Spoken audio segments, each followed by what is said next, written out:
नमो नमो अरिहन्ताणं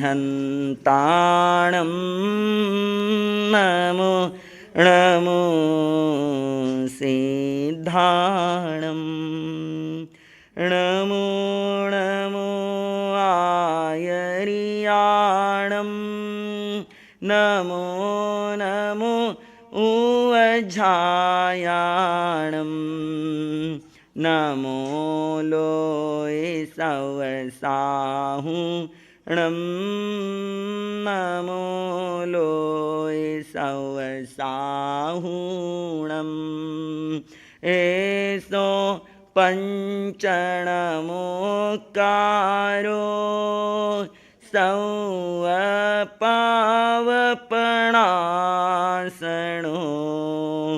मंगलाणं च सौवेसिं पढमं हावै मंगलम् मंगलाणं च सौवेसिं पढमं हावै मंगलम्।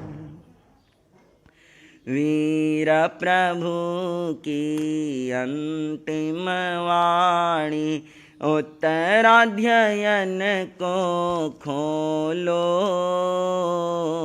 जय जिनवाणी बोलो, जय जिनवाणी बोलो। उत्तराध्ययन में गुंजित होती प्रभु शिक्षा अपना लो, जय जिन बोलो,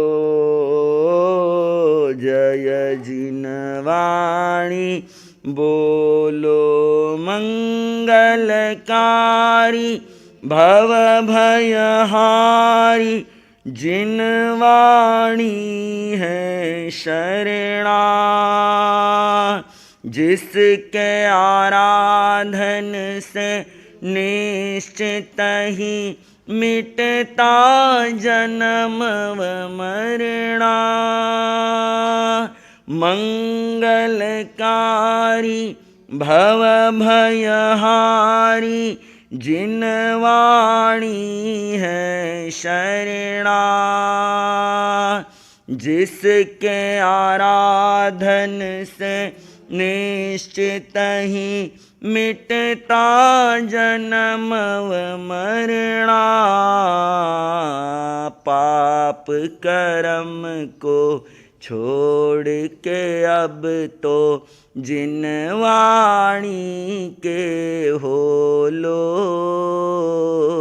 जय जिनवाणी बोलो, जय जिनवाणी बोलो। वीर प्रभु की अंतिम वाणी उत्तराध्ययन को खोलो, जय जिनवाणी बोलो, जय जिनवाणी बोलो, जय जिनवाणी बोलो। आंखें बंद कर ले। मन वचन काया शांत, शरीर सृष्टि वातावरण शांत।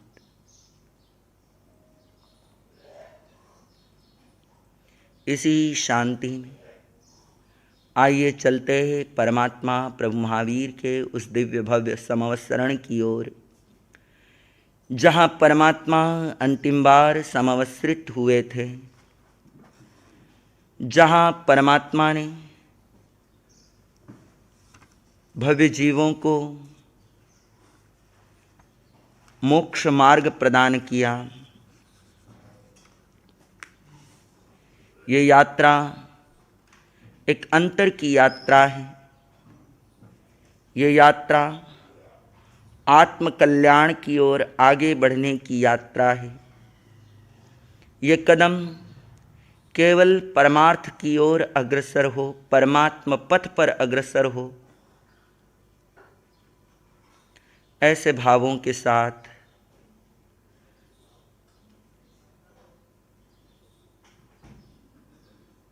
स्वयं को परमात्मा के समवसरण की ओर जाता हुआ महसूस करे। आज से 2549 वर्ष पूर्व का वह समय जहाँ परमात्मा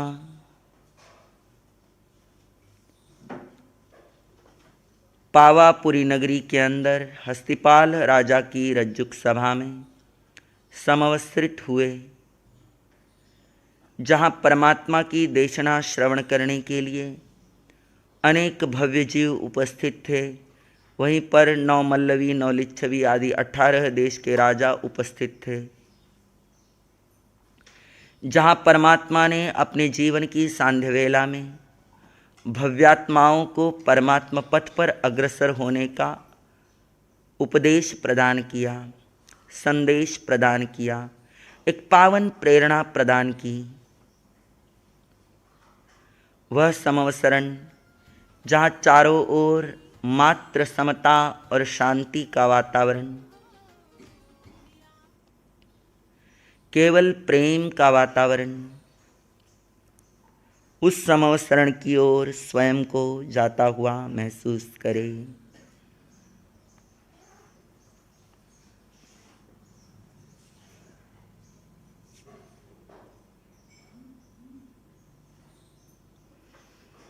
दूर से समवसरण को देखा, दोनों हाथ जुड़ गए, मस्तक झुक गया। नमो जिनाणम जी अभयाणम। हे सर्व भयों को जीतने वाले वीतरागी परमात्मा, मैं आपके श्री चरणों में नमस्कार करता हूँ, वंदन करता हूँ। एक ही प्रार्थना है, आपने जिस प्रकार इस जड़ देह से सार तत्व को ग्रहण किया, स्वयं को परमात्मा पथ पर अग्रसर किया, मैं भी परमात्मा पथ पर अग्रसर हो जाऊं, आगे बढ़ जाऊं। ये संसार की व्यर्थ लुभावनी चीज़ें मुझे अपनी ओर आकर्षित ना करे। आकर्षण रहे तो आपके चरणों का, आकर्षण रहे तो आपके आचरण का।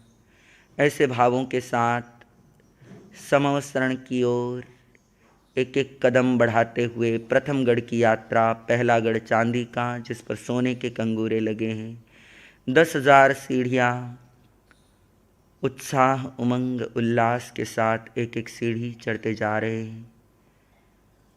स्वयं को परमात्मा के निकट जाता हुआ महसूस करें। एक एक सीढ़ी चढ़ते हुए पहले गढ़ में प्रवेश। ये वो स्थान है जहाँ रथयान वाहन आदि रुकते हैं, देव विमान रुकते हैं। उस पहले गढ़ के भीतर 1300 धनुष का अंतर छोड़ करके दूसरा गढ़ सोने का जिस पर रत्नों के कंगूरे लगे हैं, 5000 सीढ़ियाँ, एक एक सीढ़ी चढ़ते जा रहे हैं। भीतर में केवल एक ही भाव, आज परमात्मा के श्री चरणों में जा रहा हूँ, उनके जैसा आचरण मेरे जीवन में आए। ऐसे भावों के साथ दूसरे गढ़ में प्रवेश। ये वो स्थान है जहाँ तिर्यंच पशु पक्षी बैठकर परमात्मा की जिनदेशना श्रवण करते हैं। उस दूसरे गढ़ के भीतर 1300 धनुष का अंतर छोड़ करके तीसरा गढ़ रत्नों का, जिस पर मणिरत्नों के कंगूरे लगे हैं, 5000 सीढ़ियाँ, एक एक सीढ़ी चढ़ते जा रहे हैं। एक अपूर्व अनुभूति अंतर में हो रही है कि आज परमात्मा के अति निकट हूँ। वे दिव्य पुद्गल मुझे अपनी ओर आकर्षित कर रहे हैं। जिन दिव्य पुद्गलों ने अपने जीवन में सार को ग्रहण किया,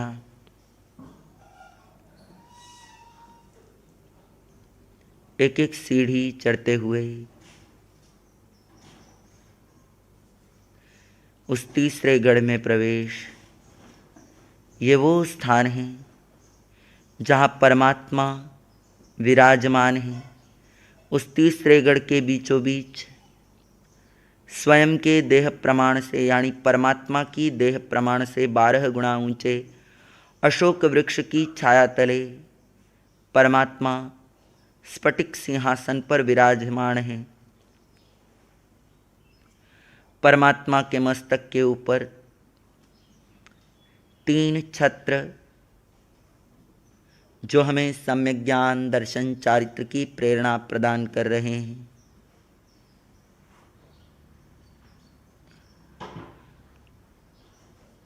दोनों ओर 2 श्वेत चमर ढुलाए जा रहे हैं। मस्तक के पीछे का भामंडल जिसमें अनंत सूर्यों का प्रकाश समाया है। ऊपर आकाश में देवदुंदुभी बज रही है। समवसरण में निरंतर अचित पुष्पों की वृष्टि हो रही है।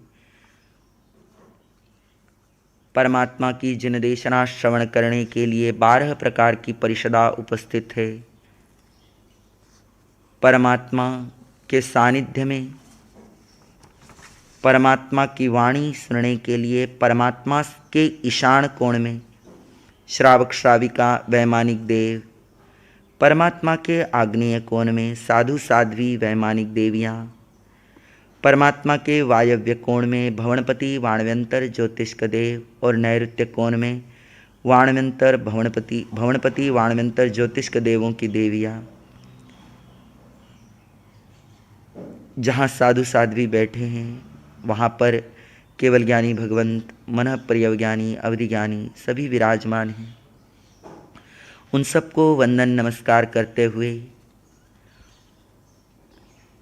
आइए सुने परमात्मा की मंगल पावन देशना। भक्तामर स्तोत्र की छठी गाथा का 3 बार उच्चारण और उसी उच्चारण के साथ मूल वाचना का प्रारंभ। अल्पश्रुतं श्रुतवतां परिहासधाम त्वद्भक्तिरेव मुखरि कुरुते बलान् मां यत्कोकिलमधो मधुरं विरोति तच्चाम्रचारुकलिका निकरे कहेतु। अल्पश्रुतं श्रुतवतां परिहासधाम त्वद्भक्तिरेव मुखरि कुरुते बलान् मां यत्कोकिलमधो मधुरं विरोति तच्चाम्रचारुकलिका निकरे कहेतु। अल्पश्रुतं श्रुतवतां परिहासधाम त्वद्भक्तिरेव मुखरि यत्कोकिलमधो मधुरं विरोति तच्चाम्रचारुकलिका निकरे कहे। श्री उत्तराध्ययन सूत्र वाचना 21 दिवसीय अनुष्ठान का आज यह 16वां दिवस और आप सभी सुन रहे हैं परमात्मा प्रभु महावीर की अंतिम वाणी। श्री उत्तराध्ययन सूत्र का मूल वांचन, अर्थ सहित विवेचन। मूल वांचन में कल आप सब ने 28वें अध्ययन तक का भाव श्रवण किया था। आज 29वां अध्ययन सम्यक्त्व पराक्रम, पेज नंबर 465, 465 नंबर पेज। 29वां अध्ययन सम्यक्त्व पराक्रम। सूयम में आउसम तेणम भगवया एवमख्यायम इह खलु सम्मत्तपरक्रमे नाम अध्ययने समणेणम भगवया महावीरेणम काशवेणम पवेये जम सम्मम सदहिता पतियायिता रोयिता फासिता पालयिता तीरिता कित्तयिता सोहयिता आराहिता आणाय अणुपालयिता बहवे जीवा सिद्धन्ति बुद्धन्ति मुच्यन्ति परिनिर्वायन्ति सर्वदुःखाणमन्तं करेन्ति तत्सणम् अयमठे एवमाहिजयि तंजहा संवेगे निव्ये धम्मश्रद्धा गुरुसाहम्य शुश्रूषणया आलोयणया निंदणया गरिहणया सामाय्ये च विसत्थवे वंदने परिक्रमणे काउसग्गे पच्चक्षाणे थयथुई मंगले कालपरिलेहणया पायच्छित्तकरणे क्षमावयणया सज्जाये वायणया परिपुच्छणया पर्यटणया अणुपेहा धम्मकहा सूयसाराहणया एकगमन सन्निवेशणया संयमे तवे वोधाणे सुहसाये अपरिबद्धया विविक्तशयनासन सेवनया विनियट्टनया संभोग पच्चखाणे वही पच्चखाणे आहार पच्चखाणे कषाय पच्चखाणे जोग पच्चखाणे शरीर पच्चखाणे सहाय पच्चखाणे भत्त पच्चखाणे सद्भाव पच्चखाणे परिरूवणया वेयावच्चे सवगुण संपन्नया वियरागया खंति मुत्ति मद्दवे अज्जवे भाव सच्चे कर्ण सच्चे जोग सच्चे मणगुत्तया वयगुत्तया कायगुत्तया मन समाधारणया वय समाधारणया काय समाधारणया नाण संपन्नया दंसन संपन्नया चरित्र संपन्नया सोइंद्रिय निग्रहे चक्षुंद्रिय निग्रहे घाणिंद्रिय निग्रहे जिभ्भिंद्रिय निग्रहे फासिंद्रिय निग्रहे कोह विजय मान विजय माया विजय लोह विजय पेज्यदोषमिच्छा दंसन विजय शैलेसी अकम्मया संवेगेणं भन्ते जीवे किं जनियै संवेगेणं अनुत्तरं धम्मसद्धं जनयै अनुत्तराय धम्मसद्धाय संवेगं हवमागच्छै अनन्तानुबन्धी कोहमाण माया लोभे खवै नवं च कम्मं न बन्धै तपच्चय्यं चरणं इच्छत्त विसोहिं काऊणदंसनाराहये भवै दंसन विसोह्ये यर्णं विशुद्धाय अथ गह्ये तेणेव भवग्रहणेनं सिज्झै विसोह्ये यर्णं विशुद्धाय तच्चं पुणो भवग्रहणं नायिकमयि निव्येणं हन्ते जीवे किं जनयै निव्येणं दिव्यमानुष तेरिच्छियेषु कामभोगेषु निव्ययं हवमागच्छै सर्वविषयेषु विरज्यै सर्वविषयेषु विरज्यमाणे आरम्भपरिच्चायं करै आरम्भपरिच्चायं करेमाणे संसारमग्गं वोच्छिन्दै सिद्धिमग्गं परिवन्ने यः वै धम्मसद्धायणं भन्ते जीवे किं जनयै धम्मसद्धायणं साया सुखे सुरज्यमाणे विरज्यै अगारधम्मं चरणं चयै अणगार्येणं जीवे शारीरमानसाणं दुःखाणं क्षेयण भेण संयोगायिणं वोच्छेयं करै अव्वाबाहं च सुहं निवत्यै गुरुसाहम्य शुश्रूषणायणं भन्ते जीवे किं जनयै गुरुसाहम्य शुश्रूषणायणं विनयपरिवत्तिं जनयै विनयपरिवन्नेयणं जीवे अणच्चा सायणशीले नेरय्य तिरिखजोणीय मनुष्यदेव दुग्गय्यो निरुंभई वणसंजलन भत्ति बहुमाणयाय मनुष्य देव सुगय्यो निबंधई सिद्धि सोगईं च विसोहेई पसत्थाईं चरणं विनयमूलाईं सवकज्जाईं साहई अन्येय भवे जीवे विनीता भवई आलोयनायणं भन्ते जीवे किं जनयै आलोयनायणं मायाणियाणमिच्छादंसनसल्लाणं मोक्षमग्गविघ्राणम् अनन्तसंसारबन्धनानाम् उद्धरणं करै उज्जुभावं च जनयै उज्जुभावपरिवन्ने यर्णं जीवे अमायि इत्थि वेय नपुंसकवेयं च न बन्धै पूवबद्धं चरणं निज्जरै निन्दनयायणं भन्ते जीवे किं जनयै निन्दनयायणं पच्छाणुतावं जनयै पच्छाणुतावेणं विरज्यमाणे कर्णगुणसेढिं परिवज्जै कर्णगुणसेढि परिवन्ने याणम् अणगारे मोहनिजं कम्मम् उद्घायै गरहणयायणं भन्ते जीवे किं जनयै गरहणयायणम् अपुरक्कारं जनयै अपुरक्कार गये णं जीवे अपसत्थे हिंतो जोगे हिंतो नियत्यै पसत्थे य परिवज्जै पसत्थ जोग परिवन्ने याणम् अणगारे अनंत घाई पज्जवे खवै सामाय्यणं भन्ते जीवे किं जनयै सामाय्यणं सावज्यजोगं विरयिं जनयै चौविसत्थेणं भन्ते जीवे किं जनयै चौविसत्थेणं दंसन विसोहिं जनयै वन्दनेणं भन्ते जीवे किं जनयै वन्दनेणं नियागोयं कम्मं खवै उच्चागोयं कम्मं निबन्धै सोहग्गं चरणम् अपरिहयम् आणाफलं निवत्तै दाहिणभावं चरणं जनयै पडिक्कमणेणं भन्ते जीवे किं जनयै पडिक्कमणेणं वयच्छिद्दानि पीहेय पीहीय वयच्छिद्दे पुणजीवे निरुद्धासवे असबलचरित्ते अट्ठसु पवयनमायासु उव उत्ते अपुहुत्ते सुप्पिणीहिये विहरयि काउसज्ञेणं भन्ते जीवे किं जनयै काउसज्ञेणं तीयपडुपन्नं पायच्छित्तं विसोहि विशुद्धपायच्छित्ते य जीवे निवूय हिये ओहरिय भरुव भारवहे पसत्थ झाणो वगय सोहं सुहेणं विहरयि पचखाणेनं भन्ते जीवे किं जनयै पचखाणेनं आसवदारायं निरुम्भै पचखाणेनं इच्छानिरोहं जनयै इच्छानिरोहं गये याणं जीवे सवदव्येषु विणीयतह्ने सी भुवे विहरयि थयथुई मंगलेणं भन्ते जीवे किं जनयै थयथुई मंगलेणं नाणदंसनचरितबोहिलाभं जनयै नाणदंसनचरितबोहिलाभ संपन्ने याणं जीवे अंतकिरियं कप्पविमानोवत्तियम् आराहणम् आराहि कालपडिलेहणाय कालपडिलेहणयायणं भन्ते जीवे किं जनयै कालपडिलेहणयायणं नानावर्णिजं कम्मं खवै पायच्छित्तकरणेनं भन्ते जीवे किं जनयै पायच्छित्तेनं पावकं विसोहिं जनयै निरय्यारे आविभवै सम्मं चरणं पायच्छित्तं परिवज्यमाणे मग्गं च मग्गफलं च विसोहि आयारफलं च आराहि खमावणयायणं भन्ते जीवे किं जनयै खमावणयायणं पल्लायण भावं जनयै पल्लायण भावमुवगये य सवपाण भूय जीव सत्तेषु मिथ्यभावमुपायि मिथ्यभावमुवगये यावि जीवे भाव विसोहिं काउण निभये भवै सज्जायणं भन्ते जीवे किं जनयै सज्जायणं नानावर्णिजं कम्मं खवै वायणायणं भन्ते जीवे किं जनयै वायणायणं निज्जरं जनयै सुयसणम् अणुसज्जनाय अणासायणाय वट्टय सूयस्ताणुसज्जनाय अणासायणाय वट्टमाणे तिथधम्मम् अवलम्बै तिथधम्मम् अवलम्बमाणे महानिज्जरे महापज्जवसाणे भवै पडिपुच्छणयायणं भन्ते जीवे किं जनयै पडिपुच्छणयायणं सुतत्तदुभयायं विसोहै कङ्खामोहनिज्जं कम्मं वोच्छिन्दै पर्यट्टणयायणं भन्ते जीवे किं जनयै पर्यट्टणयायणं वञ्जनायं जनयै वञ्जनलब्धिं च उपायै अणुप्पेहायणं भन्ते जीवे किं जनयै अणुप्पेहायणं आऊयवज्जाऊ सत्तकम्म पगड़ियो धनिय बंधन बद्धाओ सिडिल बंधन बद्धाओ पकड़ई दिह काल ठीयाओ हस्त काल ठीयाओ पकड़ई तिव्वाणुभावाओ मंदाणुभावाओ पकड़ई बहुपय सग्गाओ अपपय सग्गाओ पकड़ई आऊयम चरणम कम्मम सिया बंधई सिया नो बंधई असाया वेणिजम चरणम कम्मम नो भुज्जो भुज्जो उवचिनाई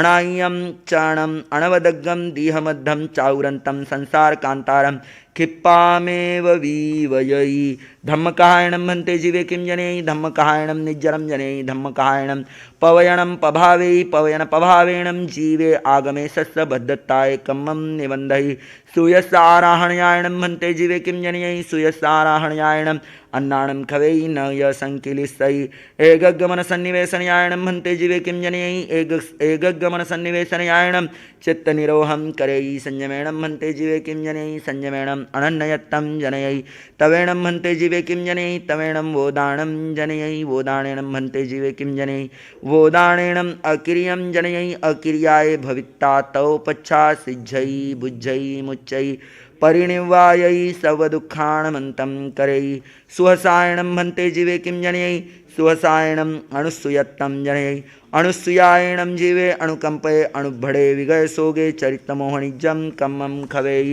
अपरिबद्धयायणं भन्ते जीवे किं जनयै अपरिबद्धयायणं निस्संगत्तं जनयै निस्संगत्तेणं जीवे एगे एकगचित्ते दीयाय रावोय असज्जमाणे अपरिबद्धे यावी विहरै विवत्तशयनासनयायणं भन्ते जीवे किं जनयै विवित्तशयनासनयायणं चरितगुत्तिं जनयै चरितगुत्तेयाणं जीवे विवित्ताहारे दृढचरित्ते एगन्तरे मुखभावपडिवन्ने अट्ठविह कम्मगण्ठिं निज्जरै विनियट्टणयायणं भन्ते जीवे किं जनयै विनियट्टणयायणं पावकम्माणम् अकर्णयाय अबुद्धै पूवबद्धाणं च निज्जरणयाय पावं नियत्यै तौ पच्छाचाउरन्तं संसारकन्तारं वीवयै संभोगपच्चखाणेनं भन्ते जीवे किं जनयै संभोगपच्चखाणेनं आलम्बनायं खवै निरालम्बनस्य याय ठिया जोगा भवन्ति सयेणं लाभेणं सन्तुष्टै परलाभं नो आसादै नो तक्कै नो पीहै नो पथ्यै नो अभिलषै परलाभम् अणस्सायमाणे अतक्यमाणे अपीहेमाणे अपथ्यमाणे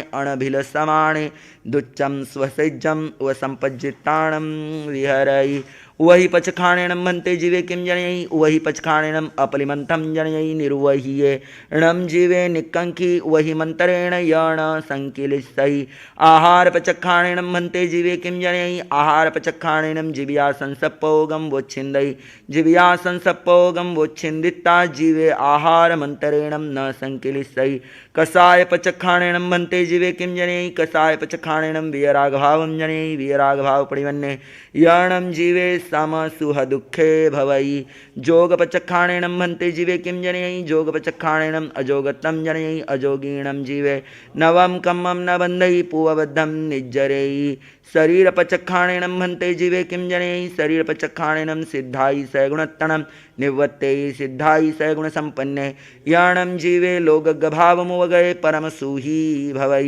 सहायपचखाणेनं भन्ते जीवे किं जनयै सहाय पचकाणेनम एगी भावम जनयई एगी भाव भूये वीयणम जीवे एगत्तम भावेमाणे अपसद्धे अपझंझे अपकलहे अपकसाये अपतुमम तुमे संयम बहुले संवर बहुले समाहिये यावी भवई भत्तपचखाणेनम भन्ते जीवे किम जनयई भत्तपचखाणेनम अणेगाईं भवसयाईं निरुम्भई सद्भावपचखाणेनम भन्ते जीवे किम जनयई सद्भावपचखाणेनम अणियट्टिम जनयई अणियट्टिम परिवन्ने य अणगारे चत्तारि कम्मन से खवै तंजा वेयणिजम आउयम नामम गोयम तव पच्छा सिज्जई बुज्जई मुच्चई परिनिवायै सव दुःखाणमन्तं करैः पडिरुवयायणं भन्ते जीवे किं जनैः पडिरुवयायणं लाघवीयं जनैः लघुभूयेणं जीवे अपमत्ते पागड़लिंगे पसत्थलिंगे विशुद्ध सम्मत्ते सत्तसमी सम्मत्ते सवपाण भूय जीव सत्ते सुविसणिज्जरुवे अप पड़िले हे जींदिये विउल तव समी समन्ना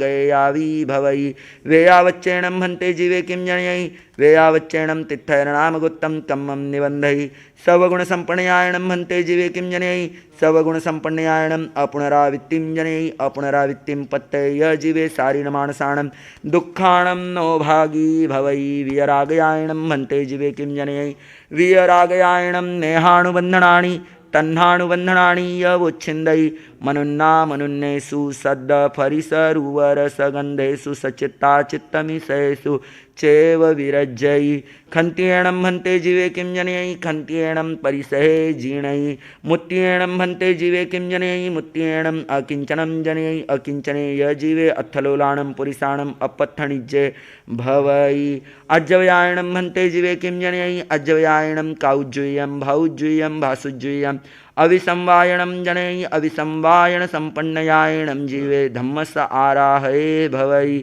मद्दवयायणं भन्ते जीवे किं जनयि मद्दवयायणं अणुस्सियत्तं जनयि अणुस्सियत्तेणं जीवे म्युमद्दव संपन्ने अट्ठमयट्ठाणाहिं निट्ठावै भावसच्चेणं भन्ते जीवे किं जनयि भावसच्चेणं भावविसोहिं जनयि भावविसोहिये वर्तमाने जीवे अरहन्तपन्नतस्य धम्मस्य आराहणयाय अबुद्धै अरहन्तपन्नतस्य धम्मस्य आराहणयाय अभुट्ठिता परलोकधम्मस्य आराहये भवई कर्णसच्चेणं भन्ते जीवे किं जनयि कर्णसच्चेणं कर्णसत्तिं जनयि कर्णसच्चे वर्तमाने जीवे जहावाई ताहाकारियावी भवई जोगसच्चेणं भन्ते जीवे किं जनयि जोगसच्चेणं जोगं विसोहेयि मणगुत्तयायणं भन्ते जीवे किं जनयि मणगुत्तयायणं जीवे एगगं जनयि एगगचित्तेणं जीवे मणगुत्ते संयमाराहये भवई वयगुत्तयायणं भन्ते जीवे किं जनयि वयगुत्तयायणं निर्विकारत्तं जनयि निर्विकारेणं जीवे वैगुत्ते अज्जप्पजोगसाहणजुत्ते यावि भवई कायगुत्तयायणं भन्ते जीवे किं जनयि कायगुत्तयाय संवरं जनयि संवरेणं कायगुत्ते पुणोपावासवनिरोहं करेयि मणसमाहरणयायणं भन्ते जीवे किं जनयि मणसमाहरणयाय एगगं जनयि एगगं जनयित्ता नाणपज्जवे जनयि नाणपज्जवे जनयित्ता सम्मत्तं विसोहि मिच्छत्तं च निज्जरेयि वयसमाहरणयायणं भन्ते जीवे किं जनयि वयसमाहरणयाय वयसाहारणदंसनपज्जवे विसोहेयि वयसाहारणदंसनपज्जवे विसोहिता सुलभबोहियत्तं निवत्ते दुर्लभबोहियत्तं निज्जरेयि काय समाहरणयायणं भन्ते जीवे किं जनयि काय समाहरणयाय चरितपज्जवे विसोहि चरितपज्जवे विसोहिता अहखाय चरितं विसोहि अहखाय चरितं विसोहिता चत्तारिकं मनसे खवेयि तव पच्छा सिज्जयि बुज्जयि मुच्चयि परिनिवायै सर्वदुःखाणमन्तं करैः नाणसम्पन्नयायणं भन्ते जीवे किं जनयि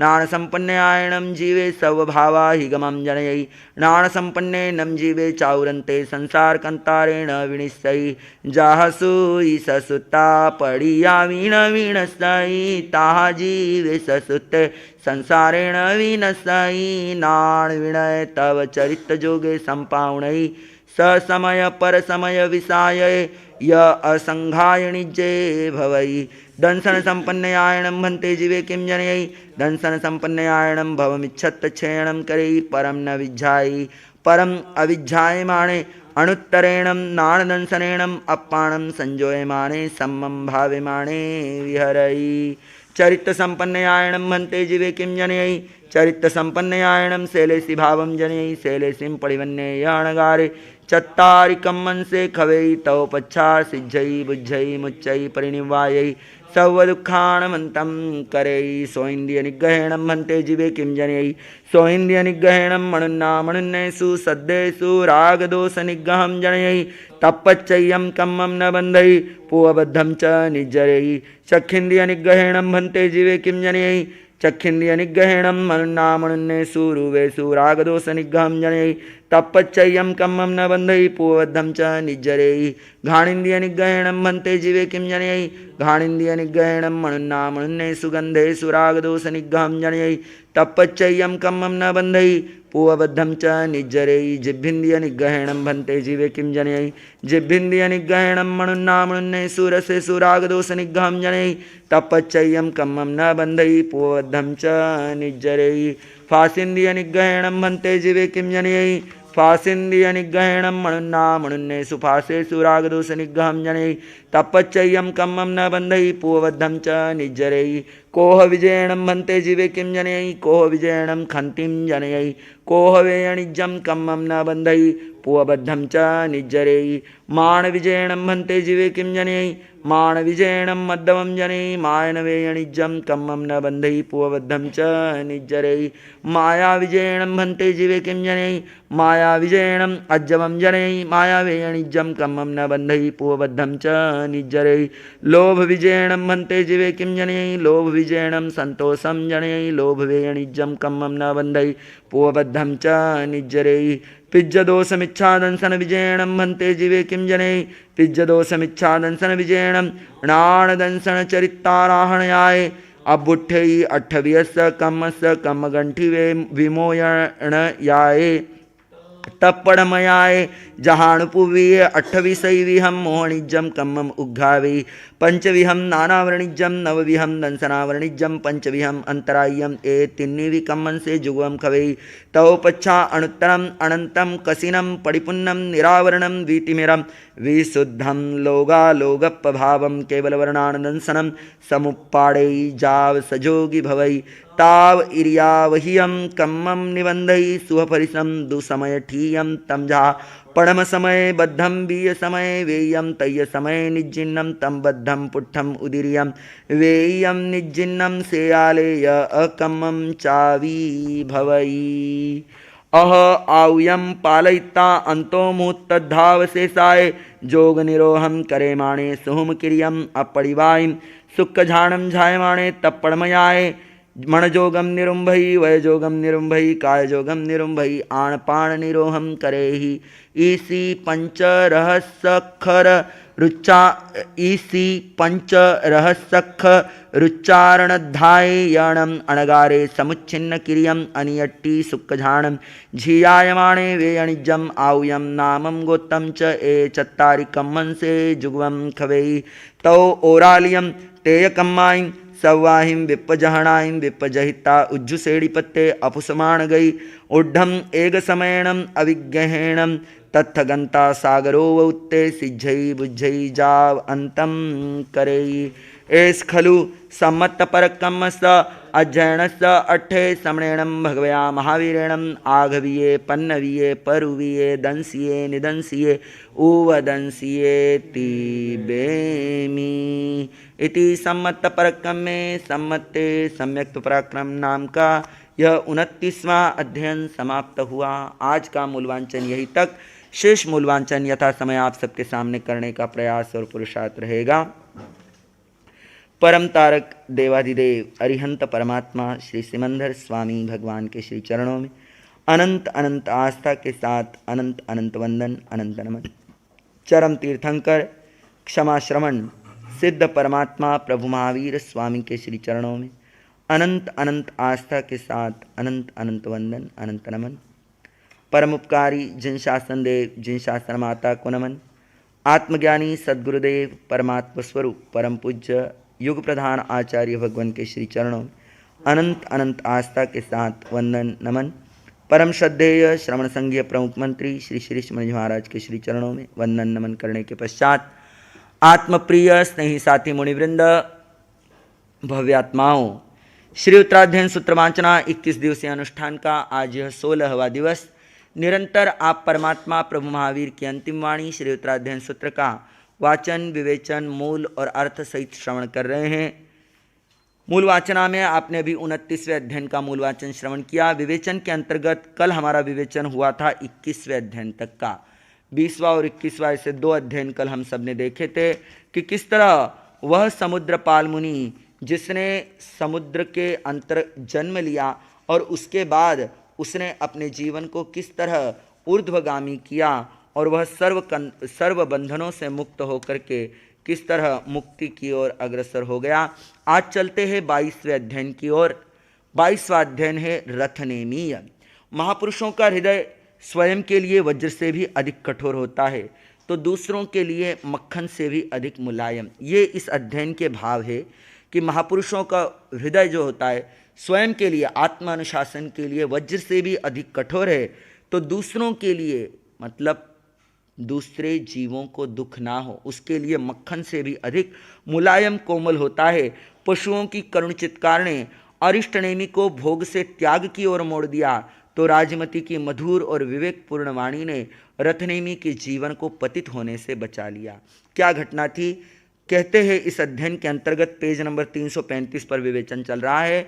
विविक्त चर्या के लिए पूर्ण संयमी एवं धैर्यशील पुरुष ही उपयुक्त हो सकता है, अन्य नहीं। यदि किसी अशुभ कर्म प्रकृति के उदय से संयम में शिथिलता आने लगे तो साधक तुरंत अप्रमत्त होकर सावधान हो जाए, यही उसका कर्तव्य है। विविक्त चर्या करनी है, उत्तम संयम का पालन करना है, एकांत में रहना है तो पूर्ण संयमी और धैर्यशील पुरुष होना चाहिए। अगर धैर्यवान होगा, उत्तम संयमी होगा तो निश्चित रूप से वो एकांतवास में भी कर्म निर्जरा की ओर अग्रसर होगा। और वहीं पर अगर अशुभ कर्म प्रकृति के कारण संयम में शिथिलता आने लग जाए तो फिर ऐसे को तुरंत साधक को सावधान होना है। कैसे होना है? अप्रमत्त होकर सावधान हो जाना है। इस अध्ययन में रथनेमी के विशेष प्रसंग का वर्णन हुआ है, अतः इस अध्ययन का नाम रथनेमीय रखा गया है। इस अध्ययन के अंतर्गत 2 नगरियों का उल्लेख मिलता है, शौर्यपुर और द्वारावती अर्थात द्वारिका। शौर्यपुर या शौरीपुर राजा वसुदेव और राजा समुद्रविजय दोनों राजाओं की सम्मिलित राजधानी थी। राजा वसुदेव की पटरानियां थी रोहिणी और देवकी। रोहिणी के सुपुत्र थे राम जिन्हें बलराम भी कहते हैं और देवकी के सुपुत्र थे वासुदेव श्री कृष्ण। राजा समुद्रविजय की शिवा नाम की पत्नी थी, रानी थी, जिसकी कुक्षी से 4 सुपुत्र उत्पन्न हुए थे। पहले थे अरिष्टनेमी, दूसरे थे रथनेमी, तीसरे थे सत्यनेमी और चौथे थे दृढ़नेमी। इनमें से सत्यनेमी और दृढ़नेमी इन 2 जीवों का वर्णन आपने पर्वाधिराज परोपरीषण में अंतकृत आत्माओं के अंतर्गत सुना है। ये दोनों ही अंतकृत केवली हुए हैं। इस अध्ययन के अंतर्गत अरिष्टनेमी और रथनेमी का जीवन वर्णन आप सबके सामने आ रहा है। कहते हैं महाराजा शंख के जीव ने तीर्थंकर नाम गोत्र का उपार्जन किया। साधुता की उच्चतर साधना करके वह अपराजित नामक अनुत्तर महाविमान में देवता के रूप में उत्पन्न हुआ। वहाँ उसने 32 सागरोपम की आयु का सुखपूर्वक उपभोग किया। वहाँ की आयु पूर्ण करके कार्तिक कृष्णा द्वादशी को वह जीव वहाँ से चलकर शिवा देवी की कुक्षी में अवतीर्ण हुआ। उसी रात को माता ने 14 महास्वप्न देखे और अतीव प्रसन्नता के साथ वह माता जागृत हुई। यह 22वें तीर्थंकर का पहला यानी च्यवन कल्याणक था। श्रावण शुक्ला पंचमी को जब सभी ग्रह उच्च स्थान में थे, चंद्रमा का योग चित्रा नक्षत्र के साथ था, मर्त्यलोक का वातावरण यानी इस भूमि का वातावरण सब तरह से शांत था, ऐसे समय में अरिष्टनेमी का जन्म हुआ। यह तीर्थंकर का दूसरा कल्याणक अर्थात जन्म कल्याणक था। जन्म कल्याणक मनाने के लिए स्वर्गीय देव और इंद्र भी इस आर्यावर्त भूमि पर उतर आए थे तीर्थंकर के दर्शन और जन्माभिषेक उत्सव मनाने के लिए। कहते हैं तीर्थंकर परमात्मा के जो 5 ही कल्याणक होते हैं तो उस समय में देवता स्वयं आते हैं। च्यवन कल्याणक के समय में भी, जन्म कल्याणक के समय में इंद्र स्वयं आकर के परमात्मा को वंदन नमस्कार करता है। जब दीक्षा लेते हैं परमात्मा तो 9 लोकांतिक देव आकर के विनंती करते हैं कि हे भंते, तीर्थ प्रवर्तन का समय आया है, कृपया आप अब संयम की ओर प्रयाण करें, वर्षिदान दे करके संयम के मार्ग पर आगे बढ़े।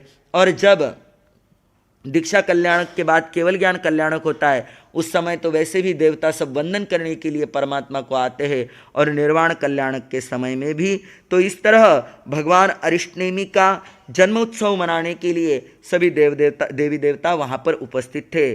भगवान अरिष्टनेमि का वंश हरिवंश था और उनका गोत्र गौतम था। गौतम गोत्र ब्राह्मणों का भी होता है और क्षत्रियों का भी। संजय राजर्षि और भगवान अरिष्टनेमि दोनों का गोत्र गौतम ही था। अरिष्टनेमि का शारीरिक वर्ण श्याम होने पर भी सुंदर, अतीव मनमोहक, चित्ताकर्षक एवं तेजपूर्ण था। सामुद्रिक शास्त्र के अनुसार उनके शरीर पर 1008 उत्कृष्ट लक्षण थे।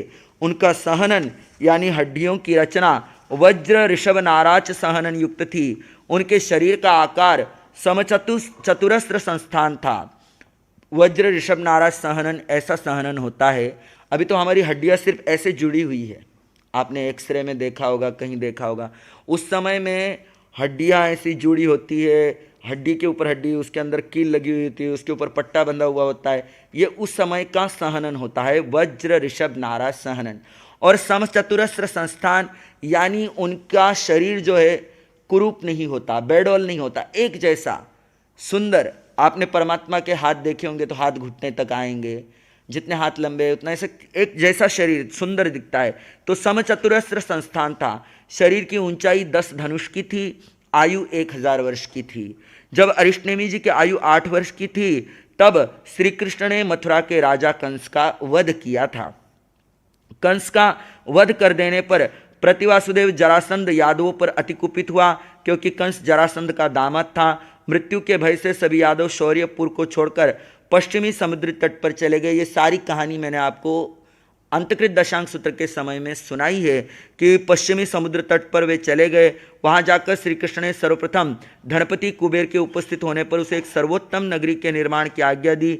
वहाँ पर कुबेर ने भव्य नगरी का निर्माण किया। उसके अंतर्गत अनेक द्वार थे तो उसका नाम रखा गया द्वारका। द्वारिका नगरी 12 योजन लंबी और 8 योजन चौड़ी थी, जो भी कोई उसे देखता उसके मस्तिष्क में एकदम देवलोक की स्मृति सजग हो जाती थी। धनपति कुबेर ने देवलोक का मानचित्र अपने मस्तिष्क में रखकर इसका निर्माण किया था। अपनी सर्वांगीण सुंदरता के कारण वह प्रत्यक्ष देवलोक के समान ही लगती थी। द्वारवती नगरी को श्री कृष्ण की राजधानी बनने का सौभाग्य प्राप्त हुआ। सभी यादव यहाँ सुखपूर्वक रहने लग गए। कुछ समय बाद बलराम और श्री कृष्ण ने रणांगण में प्रतिवासुदेव जरासंध को भी मार डाला। कहते हैं कि वासुदेव जो है वो प्रतिवासुदेव का वध करते हैं, तो वहाँ पर श्री कृष्ण वासुदेव थे, उन्होंने प्रतिवासुदेव जरासंध को भी मार डाला। जरासंध की राजधानी बिहार प्रदेश के अंतर्गत राजगृह थी, जिसको आजकल राजगीर भी कहते हैं। जरासंध को मारकर ही श्री कृष्ण 3 खंड के अधिपति 9वें वासुदेव पद पर आसीन हुए। उस समय द्वारवती नगरी के राजमहलों में रहते हुए भी कुमार अरिष्टनेमि का मन सांसारिक रमणीयता में नहीं लग रहा था। उसी द्वारिका नगरी में महाराजा समुद्र विजय रहते थे और उनके पुत्र अरिष्टनेमि उसी द्वारिका नगरी में रह रहे हैं। इधर कृष्ण ने प्रतिवासुदेव जो है जरासंध का वध कर दिया है और अब वो त्रिखंडाधिपति वासुदेव बन चुके हैं। और उधर उसी द्वारिका नगरी में कुमार अरिष्टनेमि का मन सांसारिक रमणीयता में नहीं लग रहा था। वे सांसारिक बंधनों को तोड़कर मुक्त होना चाहते थे, परंतु घर के छोटे बड़े सभी सदस्यों की एकमात्र कामना यही थी कि इनको विवाह के मोह जाल में फंसाया जाए, तभी इनकी उदासीनता दूर हो सकती है। आप भी देखते हो, बालक विवाह के योग्य हो गया है तो आप सोचते हो किसी तरह ये भी संसार में अटक जाए, अटक गया तो इसका ध्यान बाकी सब तरफ से हट जाएगा और एक तरफ लग जाएगा। तो उन परिवार वालों ने भी यही सोचा कि इनका विवाह कर देना चाहिए, अन्यथा इनकी यह उदासीनता दूर नहीं हो सकती। अरण्यवासी विरक्तात्माओं को मोहजाल में फंसाना जिन नारियों के बाएं हाथ का खेल था, वे भी अरिष्टनेमि के दृढ़ मन को विचलित नहीं कर सकी। भला जिसने जाल को जाल समझ लिया हो वह उस जाल में क्यों फंसने लगेगा। अब किसी को पता ही चल गया कि सामने जेल है, सामने पिंजरा है, तो पिंजरे में जाकर के स्वयं अपने आप को क्यों कैद करेगा। जब उसको अंतर में पता ही चल गया कि इसके अंदर घुसूंगा तो स्वयं इसके अंदर जाऊंगा तो अपना जो है अपने आप को मैं लॉक कर लूँगा, पिंजरे के अंदर बंद हो जाऊंगा, तो वो पिंजरे में जाएगा ही क्यों, वह क्यों फंसेगा। यादव कुल के लोग प्रायः सुरापाई और आमिष भोजी बन चुके थे। यानी यादव कुल के लोग उस समय में सुरापाई यानी शराब पीने वाले और आमिष भोजी यानी मांस भक्षण करने वाले थे। इंद्रियों के भोग विलास में आसक्त, धर्म से विमुख, स्वाद के लिए वन्य प्राणियों की हिंसा करना आदि अनेक अवगुण यादवों में उत्पन्न हो चुके थे। उनमें अहिंसा और त्याग की भावना पैदा करने के लिए अरिष्टनेमि ने अपने अवधि ज्ञान के द्वारा एक उपाय जाना। वो तो तीर्थंकर परमात्मा थे, भावी तीर्थंकर, जन्म से ही 3 ज्ञान के धर्ता थे, अवधि ज्ञान था उनको। इतने में उन्होंने कोई उपाय जाना। इतने में अरिष्टनेमि के सामने आकर श्री कृष्ण ने कहा, हमारी सबकी इच्छा है कि आप विवाह के लिए आनाकानी न करें, अपनी स्वीकृति देकर हमें कृतार्थ करें। जब श्री कृष्ण ने ऐसा कहा तो कुमार अरिष्टनेमि जो है वो मौन हो गए, न हाँ कहा न ना कहा, मौन रहे। मौनम सम्मति लक्षणम के आधार पर श्री कृष्ण ने सारी बात समुद्र विजय जी को कह दी। अब समुद्र विजय अत्यंत प्रसन्न हुए। हम तो बहुत बार मना रहे थे, ये मान नहीं रहा था, चलो श्री कृष्ण के कहने से मान गया। तो उन्होंने योग्य कन्या की खोज करनी प्रारंभ कर दी। भोज कुल के राजा उग्रसेन की पुत्री राजिमती को अरिष्टनेमि की योग्य समझकर विवाह की बातचीत की गई। राजा उग्रसेन ने अनुग्रह मानकर यादवों का वैवाहिक प्रस्ताव स्वीकार कर लिया। उग्रसेन ने यह भी कहा कि वर यात्रा बड़े समारोह के साथ यहाँ आए। दोनों कुलों में वर्धापन हुआ। विवाह से पूर्व सभी करणीय कृत्य किए गए। कहते हैं कि लड़की की खोज की गई, पुत्री की खोज की, पुत्री अच्छी लगी, राजा ने प्रस्ताव भेजा। उधर से उग्रसेन ने भी वो प्रस्ताव स्वीकार कर लिया और उसने लिखित में पत्र दे दिया कि बड़े समारोह के साथ वर यात्रा बड़े समारोह के साथ यहाँ आए। यात्रा वहाँ पे आई। दोनों कुलों में वर्धापन यानी जो जो भी विशिष्ट शिष्टाचार होता है वो सारा हुआ है और विवाह के पूर्व के सभी करणीय कृत्य किए गए। आप जैसे विवाह के पूर्व जो भी छोटे मोटे सांसारिक कार्य होते हैं, विनायक स्थापना से लेकर के हल्दी वल्दी जो भी होते हैं, वो सारे कार्य वहाँ पर किए गए। विवाह की मंगल वेला आई। राजमती विविध वस्त्रों एवं भूषणों से विभूषित हुई। नेमि कुमार अरिष्टनेमि भी सब तरह के अलंकारों से अलंकृत होकर मत्तगंध हस्ती पर आरूढ़ हुए। बैंड बाजों की ध्वनियों से आकाश गूंजने लगा। मंगल दीप जलाए गए। वर यात्रा सज धज कर चल पड़ी। वह वर यात्रा हजारों लोगों की नजरों का आकर्षण बनी हुई थी। नगर द्वार के समीप जब वर यात्रा आई तो दूर से ही राजिमती ने अपने भावी पति को देखा और वह अत्यंत प्रसन्न हो गई। तत्क्षण कुमार के कानों में यानी अरिष्टनेमि के कानों में बाड़ों और पिंजरों में बंद किए हुए पशु पक्षियों के शब्द पड़े। उन्होंने सारथी से पूछा कि ये कोलाहल क्यों हो रहा है, ये चित्कार क्यों सुनाई दे रही है, यह रुदन कैसा है। सारथी ने कहा, हे देव, ये कारुणिक शब्द उन पशुओं के हैं जो आपके विवाह में सम्मिलित होने वाले लोगों के लिए भोज्य बनेंगे। आपके विवाह के लिए बहुत सारे मेहमान आए हैं और ये पशु जो है ये जान गए हैं कि अब हमें काटा जाएगा और हमारा ही मांस पका करके इनको परोसा जाएगा। इस तरह मरण भय से ये आक्रंदन यानी करुण चित्कार, करुण जो है आवाज़ कर रहे हैं।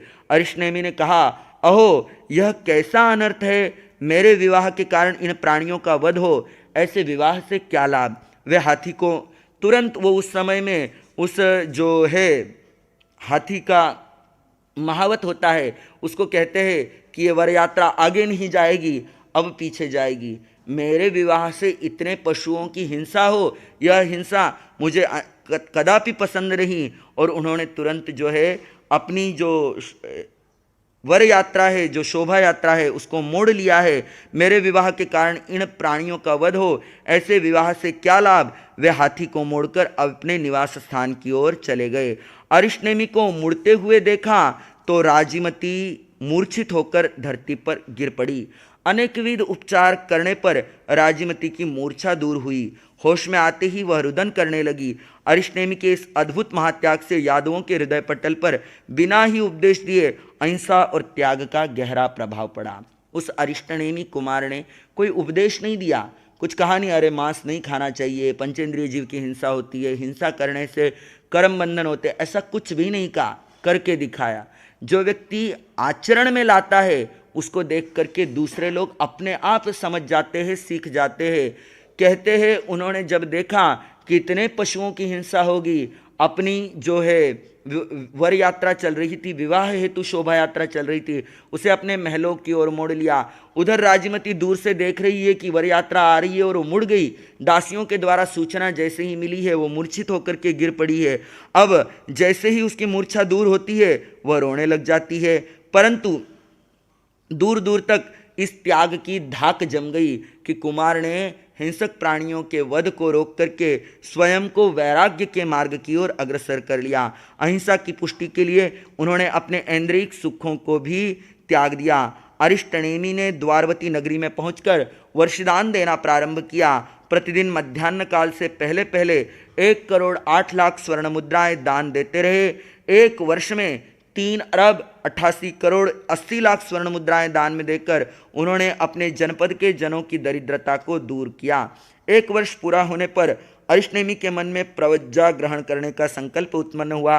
तुरंत लोकांतिक देवों ने आकर प्रार्थना की, भगवान धर्म का प्रवर्तन कीजिए, संसार से पार होने के लिए चतुर्विध तीर्थ की स्थापना कीजिए। इस प्रकार जीताचार के अनुसार वे अपने कर्तव्य का पालन कर निज धाम को चले गए। श्रावण शुक्ला षष्ठी को जब चंद्रमा के साथ चित्रा नक्षत्र का योग लगा हुआ था, उस समय रैवतक पर्वत पर श्री अरिष्टनेमि ने अप्रमत्त गुणस्थान में पहुंचकर सामायिक चारित्र अंगीकार किया। उस समय दीक्षा लेते ही तीर्थंकर परमात्मा को मन परिज्ञान हो जाता है, तो विपुलमती मन परिज्ञान उनको उत्पन्न हो गया है और उन्होंने केवल मात्र 54 दिन की साधना की है और उस साधना में घनघाती कर्मों पर विजय प्राप्त कर केवल ज्ञान और केवल दर्शन को उपलब्ध कर लिया। केवल ज्ञान एवं केवल दर्शन के आलोक से सदा के लिए अपने को आलोकित कर लिया। तत्पश्चात भगवान अरिष्टनेमि संयम मार्ग पर आगे बढ़ चुके थे। वो जब उन्होंने अपनी विवाह की यात्रा रोक करके मोड़ ली तो राजीमती भी सोचती है, मैंने इनको मन से अपना वर मान लिया है, अब जो ये करेंगे वही मैं करूंगी, उनके चरण चिन्हों का अनुगमन करना ही मेरा कर्तव्य होगा। तो जैसे भगवान को केवल ज्ञान हुआ, उन्होंने धर्मतीर्थ की स्थापना की। उस समय में राजीमती ने भी संसार का त्याग कर प्रभु के चरणों में प्रवज्जा अंगीकार कर ली और वह साध्वी संघ की प्रमुखा नियुक्त हुई। कहा भी है, जहाँ नेमि के चरण पड़े गिरनार की धरती है, जहाँ नेमि के चरण पड़े गिरनार की, वो प्रेम मूर्ति राजुल उस पथ पर चलती है,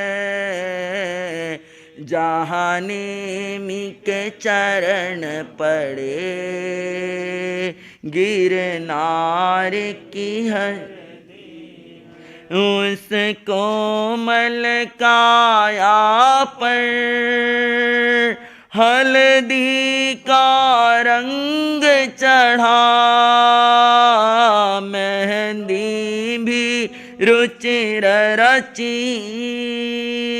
गले मंगल सूत्र पड़ा, पर मांग न भर पाई, ये बात ही खलती है,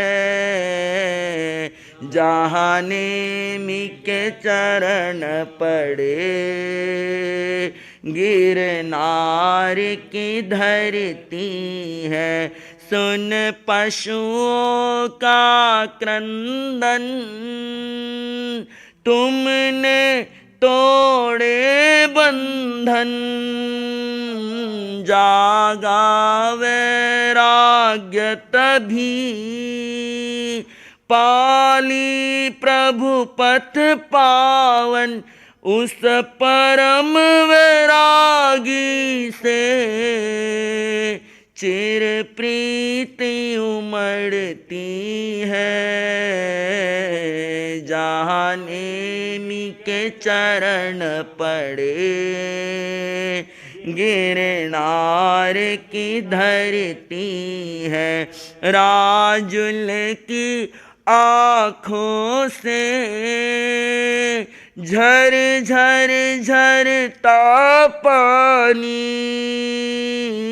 अंतर में घाव भरे, प्रभु दर्शक दीवानी, मन मंदिर में जिसकी तस्वीर उभरती है, जहाँ नेमी के चरण गिरनार की धरती, नेमी जिस और गए वही मेरा ठिकाना है, जीवन की यात्रा का वो पथ अनजाना है, लख चरण चंद्र प्रभु के राजुल कब रुकती है, जहाँ नेमी के चरण पड़े, गिरनार की धरती है, जहाँ नेमी के चरण पड़े, गिरनार की। वो राजमती यही सोचती है कि जिस तरफ परमात्मा गए हैं, जिस ओर प्रभु गए हैं, अब मुझे उनके ही चरण चिन्हों का अनुगमन करना है, और वह भी उस मार्ग की ओर आगे बढ़ती है। उसने संसार का त्याग कर प्रभु चरणों में प्रवज्जा अंगीकार की, वो साध्वी संघ की प्रमुखा नियुक्त हो गई। एक बार भगवान श्री अरिष्टनेमी रैवतक पर्वत पर चतुर्विध श्री संघ के साथ समवस्त्रित हुए। साध्वी राजमती अनेक साध्वियों के साथ उन्हें वंदना करने जा रही थी। अकस्मात ही एक घटना घटती है उस समय में कि इधर भगवान को केवल ज्ञान हो गया है, उधर राजमती ने दीक्षा ले ली है, अब भगवान का समवसरण चल रहा है और वो वंदना करने जा रही है। अचानक क्या होता है कि मार्ग में ही वर्षा प्रारंभ हो गई, बरसात चालू हो गई। सभी साध्वियाँ इधर उधर गुफाओं में चली गई। जिस गुफा में राजमती गई उसी गुफा में मुनि रथनेमी ध्यान कर रहे थे। राजमती को यह ज्ञान नहीं था, क्योंकि चारों ओर अंधेरा छाया हुआ था, एकदम काले काले बादल उमड़ घुमड़ कर आए थे, तेज़ बारिश हो रही थी, तेज़ आंधी चल रही थी, और ऐसे समय में सब गुफाओं में अपने आप को बचाने के लिए, सुरक्षित करने के लिए अंदर चले गए। राजमती को यह ज्ञान नहीं था कि यहाँ पर कोई पुरुष विद्यमान है। गुफा में अंधकार था। राजमती ने वर्षा से भीगे हुए सभी वस्त्र उतारकर सूखने के लिए फैलाए। रथनेमी उस समय में कहते हैं बिजली सी चमकी और रथनेमी का ध्यान भंग हुआ। उस बिजली के छोटे से प्रकाश में उसने राजमती को निर्वस्त्र अवस्था में देखा और उसका मन विचलित हो गया। अचानक ही राजमती की दृष्टि भी रथनेमी पर पड़ गई। इतनी सी बिजली चमकने का कितना समय होता है, इतने से समय में कहते हैं राजमती ने वहाँ वस्त्र सुखाने के लिए अपने वस्त्र उतारे हुए थे, उसकी दृष्टि उस पर पड़ी, उसकी दृष्टि उस पर पड़ी और रथनेमी का मन विचलित हो गया। क्योंकि कुछ देर अंधकार, कहते हैं आगे कि कुछ देर अगर हम अंधकार में रहते हैं तो वहाँ पर कुछ कुछ दिखाई देने लग जाता है। उसने जैसे ही वो बिजली के अंदर देखा कि यहाँ पर ये तो ध्यानस्थ बैठा है, तो उसने वापस अपने आप को वस्त्रों से ढक लिया। रथनेमी कहता है कि हे अनिंद्य सुंदरी, तुम इतनी सुंदर हो कि मैं तुम पर अत्यंत अनुरक्त हो गया हूँ। तुम मुझे पति के रूप में स्वीकार करो, कालांतर में फिर हम संयम मार्ग को अपना लेंगे। वो रथनेमी क्या कहता है कि तुम मुझे अपनी पति के रूप में स्वीकार करो, हम दोनों अभी संसार के भोग भोगेंगे, बाद में संयम धारण कर लेंगे। रथनेमी की ये बातें सुनकर वह राजमती अपनी जाति कुल एवं शील की रक्षा करती हुई कहती है, मेरा मन संयम में इतना दृढ़ है कि तुम्हारे स्थान पर अगर इंद्र भी आ जाए तो वह मेरा मन विचलित नहीं कर सकता। विषाक्त पकवान को वही रुचि से खा सकता है जिसको यह पता नहीं है कि इसके अंदर विष है। आपको पता हो कि इसमें जहर डला हुआ हो तो आप खाएंगे नहीं खाएंगे। कहती है कि जैसे विषाक्त पकवान को वही रुचि से खा सकता है जिसको उसकी विषाक्तता का ज्ञान नहीं होता, किंतु जिसको यह पता है कि यह विष है, पकवान नहीं, वह कभी भी उस पकवान को खाने के लिए उद्यत नहीं होगा, भले ही कोई भूखा ही क्यों न हो। जिन विषय भोगों को तुमने जीवन भर के लिए त्याग दिया, अब उन्हीं भोगों को पुनः सेवन करना, यह तो वमन को चाटने की उक्ति जैसा है कि एक बार उल्टी कर दी और वापस उसको चाट लिया। तुम्हारे भाई ने मुझे त्यागा है और तुम मुझे ही ग्रहण करना चाहते हो, यह तो तुम्हारे भाई का किया हुआ वमन है। इस तरह नहीं, फिर उसने बहुत सारी बातें बताई कि मैं उग्र कुल की हूँ, तुम भोग कुल के हो, अपने अपने कुल जाति का परिचय भी दिया है। राजीमती ने विषयों के भयंकर परिणाम, जीवन की अस्थिरता और व्रतभंग के कटुफलों का प्रकाश डाला है, जिसका परिणाम यह निकला कि वह महावत जैसे मदोन्मत्त हाथी की मस्ती अंकुश के प्रहार से उतार देता है। वैसे ही राजीमती ने भी अपने वचनों से, कठोर वचनों से जो है उस रथनेमी की मस्ती को सदा के लिए उतार दिया। एक साध्वी होकर के उसने उस संत को संयम में स्थिर किया। संयम और तप की साधना से उसकी आत्मा निखर गई। कहाँ है? सती राजीमती को देख रथ नेमी चलित हुए, फटकार पड़ी सती की संयम में स्थित हुए, चढ़ कर के हस्ती पर गर्दभ पर क्यों चढ़ना, संसार में भोगों में फंस करके क्यों मरना, संयम से प्यार करो, भव सागर गर तरना। उसने इस तरह फटकार दी है तो वो रथनेमी जो है, जिनका मन संयम से डांवाडोल हो रहा था, वो स्थिर हो गए हैं। और इस तरह उसने संयम और तप में अपने आप को भी लगा दिया, उसको भी सुदृढ़ किया। रथनेमी और राजीमती दोनों ने ही कर्मों पर विजय प्राप्त कर सिद्ध गति को प्राप्त किया है। इस अध्ययन से यह शिक्षा मिलती है कि जो साधक द्रव्य और भाव से न कभी फिसला और न कभी गिरा, वही विवेकवान, यत्नाशील एवं बुद्धिमान है। किंतु जो फिसलते फिसलते पुनः संभल जाता है, वह भी महापुरुष से कम नहीं है। जो न कभी फिसला है, न कभी गिरा है, वह विवेकवान है, यत्नाशील है, बुद्धिमान है, ये बात तो मानते ही है।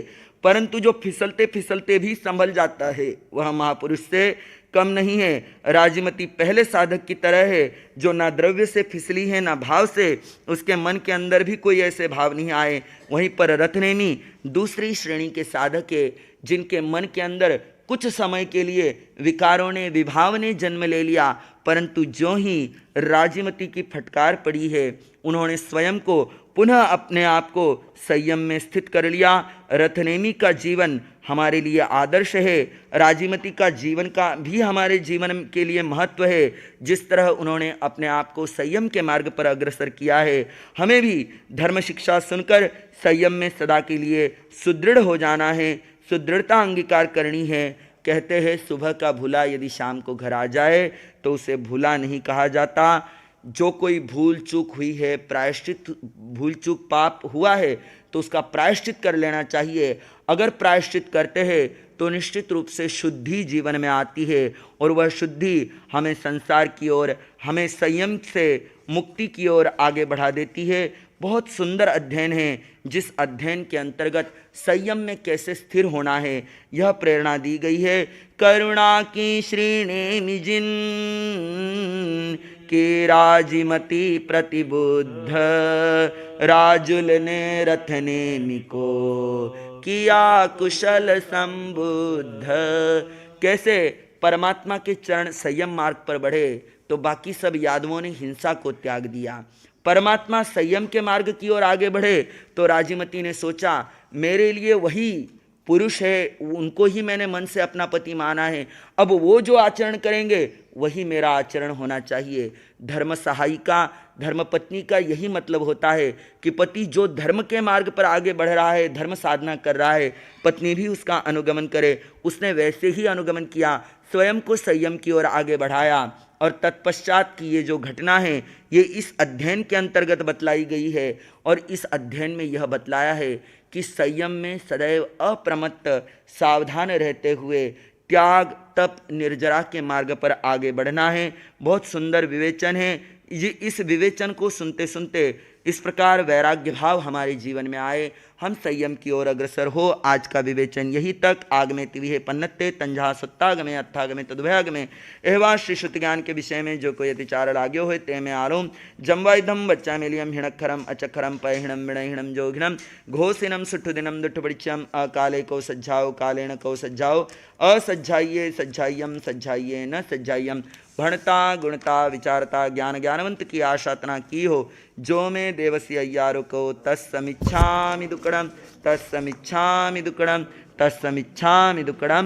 उत्तराध्ययन सूत्र श्रवण से होता है उत्थान अंतिम वीर देशनागान। मोह ममत्व के हटे आवरण मिटे तिमिर ज्ञान अंतिम वीर देशनागान अंतिम वीर देशनागान। सुखद सहज ये वीर देशना स्वयं नशे हर एक ऐषणा। क्षय होती है कर्म वेदना निज पर का फिर भेद रहे ना। पठन मनन से बढ़ता जाए पठन मनन से बढ़ता जाए आत्मज्ञान विज्ञान अंतिम वीर देशनागान अंतिम वीर देशनागान। उत्तराध्ययन सूत्र श्रवण से होता है उत्थान अंतिम वीर देशनागान अंतिम वीर देशनागान। 14 पूर्वी सार यही है भव सिंधु पतवार यही है। मोक्ष मार्ग आधार यही है मुक्ति रमाहित हार यही है। सुख दुख भव भय रोग शोक का सुख दुख भव भय रोग शोक का होता है अवसान अंतिम वीर देशना अंतिम वीर देशनागान। उत्तराध्ययन सूत्र श्रवण से होता है उत्थान अंतिम वीर देशनागान अंतिम गान। महावीर की मंगलवाणी गाए संत मुनि सब ज्ञानी। भव भटकन से बचते प्राणी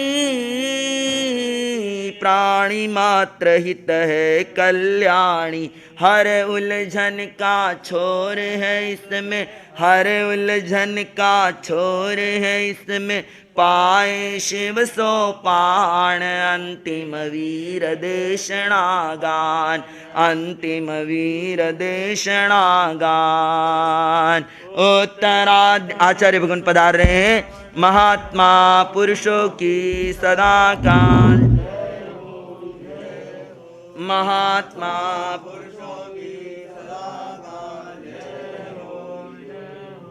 बोलिए आत्मज्ञानी सद्गुरुदेव युग प्रधानाचार्य सम्राट पूज्य श्री शिवमुनि जी महाराज साहब की वंदना करेंगे। तीखु तो आया हीणम पयाही करेमी वंदामी नमंसा सकारेमी सम्मानेमी कल्याणम मंगलम देवयम चेयम पजुवासामी मथेण वंदामी। तीखु तो आया हीणम पयाही करेमी वंदामी नामंसामि सकारेमि सम्माने कल्याणं मंगलम देवयम चेयम पजुवासामि मथेण वंदामि। तीखुतो आया हीणम पयाही करेमी वंदामि नामंसामि सकारेमि सम्मानेमि कल्याणं